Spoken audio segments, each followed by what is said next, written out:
Hey y'all, it is Alexis from Ask Alexis here, coming to you with motivational message day number 19. Woo-woo.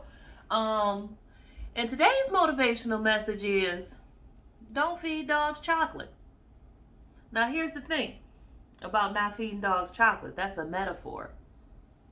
Remember that as I talk about not feeding dogs chocolate.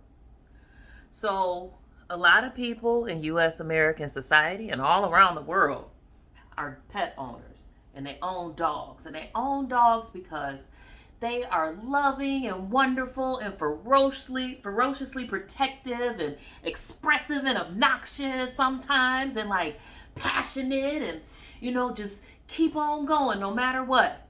And so we love our dogs and the bond that we have with them. So we learn how to care for them, right? And they serve us. Some dogs are service dogs, some dogs are whatever. But as long as those dogs are in our care, and then that care extends beyond just our own dog, right? Like any dog we see, once you become a dog lover, you love all dogs. And you understand other people's love of their dogs or other people's love of their pets. Like it might not even just be dogs. It could be cats or ferrets or like even people have pet rats. And even though you don't have a bond, you wouldn't bond with a pet rat. You know what it feels like to love your dog and to know how to care for it, not feed it chocolate. And here's the thing about not feeding dogs chocolate. Everybody who knows about not feeding dogs chocolate, if they hear or see somebody feeding a dog chocolate, they're like, hey, don't feed that dog chocolate. It could kill them. Or it'll make them it'll make them real sick. Dogs cannot have chocolate. So like soon as you don't know, somebody come right along and they tell you, don't feed dogs chocolate. And then all of a sudden, most people in the society know that if you feed a dog chocolate, that's my dog scratching at the door now, that they are going to be sick.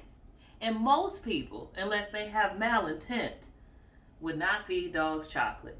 And they would go through the trouble of saying something if they saw somebody else feeding a dog chocolate, right? All right, now this message is for my allies. And I don't care who you aspire to be an ally to. Help us set up a society. And frankly, this is not even just for allies.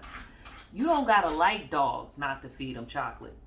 You could know that chocolate would kill a dog and just be like, nah, I ain't gonna feed a dog chocolate. And you would vote against setting up chocolate dispensaries all around for anybody to have because you know the dogs might have chocolate scattered all around and it might make them sick. And it could be, even though it's not your dog, it could be someone you love's dog. So, I said all that to say, I don't care who you aspire to be an ally to. I don't care if you don't aspire to be an ally. You can just not give chocolate to dogs. You don't have to other in a way that means you have to punish what you do not agree with. You do not have to other in a way that means you have to annihilate or say it cannot exist. Or let's erase it because we don't want others of those. You can be just a person who don't like dogs and don't feed dogs chocolate and will vote against a society that would set it up so the chocolate was easily available to dogs to make them sick.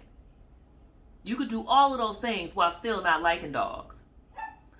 Not liking something doesn't have to equate to violence. Not liking something doesn't have to mean that simple whims are more important than survival of dogs. Guess what, y'all? You could just know not to feed dogs chocolate, and then with basic attention span, not create a society that consistently feeds dogs chocolate.